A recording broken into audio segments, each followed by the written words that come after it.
Kelanchal times, हर खबर पर हमारी नजर। उत्तराखंड के उत्तरकाशी में सिलक्यारा सुरंग में 16 दिनों से 41 मजदूर फंसे हैं। सुरंग में फंसे मजदूरों को बाहर निकालने के लिए युद्ध स्तर पर बचाव अभियान चल रहा है, मगर अब तक कोई सफलता नहीं मिली है। सुरंग में फंसी खराब ऑगर मशीन के टुकड़ों को बाहर निकाला गया है और अब इंसानी तकनीकों के सहारे ही मजदूर को बाहर निकालने की कवायद शुरू होगी। उत्तराखंड के उत्तरकाशी में सिलक्यारा सुरंग में 16 दिनों से 41 मजदूर फंसे हुए हैं। सुरंग में फंसे मजदूरों को बाहर निकालने के लिए युद्ध स्तर पर बचाव अभियान चल रहा है, मगर आज तक कोई सफलता नहीं मिली। सुरंग में फंसे खराब ऑगर मशीन के टुकड़ों को बाहर निकाला गया है और अब इंसानी ताकत के सहारे ही मजदूरों को बाहर निकालने की कवायद शुरू होगी। जी हाँ, 12 दिसंबर से सुरंग में फंसे मजदूरों को बाहर निकालने के लिए हाथों से खुदाई शुरू होगी, जिसे रेड माइनिंग यानी चूहा खनन कहा जाता है।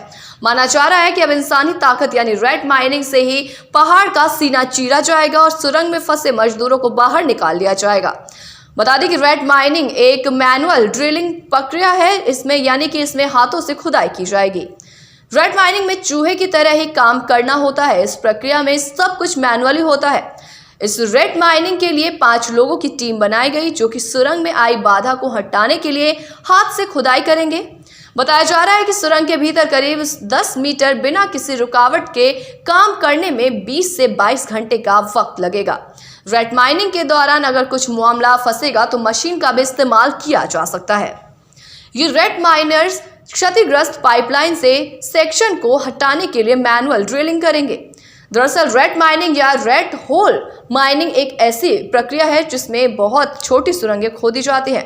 ये सुरंगें आमतौर पर लगभग 3 से 4 फीट गहरी होती है, जिसमें श्रमिक कि अक्सर बच्चे प्रवेश करते हैं और कोयला निकालते हैं। दरअसल मेघालय और जयंतिया पहाड़ियों के इलाके बहुत ही गैर कानूनी कोयला खदानें हैं, लेकिन पहाड़ियों पर होने के चलते और यहाँ मशीनें ले जाने से बचने के लिए सीधे मजदूरों से काम लेना ज्यादा आसान पड़ता है। मजदूर लेटकर इन खदानों में घुसते हैं, क्योंकि मजदूर चूहों की तरह इन खदानों में घुसते हैं, इसलिए इसे रेड माइनिंग कहा जाता है। ऐसे बच्चों में ऐसे काम के लिए मुफीद माने जाते हैं। हालांकि कई एनजीओ इस प्रक्रिया में बाल मजदूरी का आरोप भी लगा चुके हैं। 2018 में जब मेघालय में एक खदान में 15 मजदूर फंस गए थे, तब भी इसी रेड माइनिंग का सहारा लिया गया था। बता दें कि रेस्क्यू टीम और मजदूरों के बीच में अब महज 8 से 10 मीटर की दूरी बच गई है। उसको ही कम करने के लिए अधिक वक्त लग रहा है। उत्तराखंड की सिलक्यारा सुरंग में पिछले 2 हफ्ते से फंसे 41 श्रमिकों को बाहर निकालने के लिए की जा रही ड्रिलिंग के दौरान मलबे में फंसे अमेरिकी ऑगर मशीन के शेष हिस्से भी सोमवार तड़के बाहर निकाल लिए गए। अधिकारियों ने यहां बताया कि फंसे श्रमिकों को बाहर निकालने के लिए अब हाथ से ड्रिलिंग की जाएगी। सुरंग के सिलक्यारा छोर से 25 टन वजनी अमेरिकी ऑगन मशीन के जरिए चल रही क्षैतिज ड्रिलिंग में ताजा अवरोध शुक्रवार शाम को आया, जब उसके ब्लेड मलबे में फंस गए। यमुनोत्री राष्ट्रीय राजमार्ग पर बन रही सिलक्यारा सुरंग का एक हिस्सा 12 नवंबर को ढह गया था, जिसके कारण उसमें काम कर रहे श्रमिक फंस गए थे।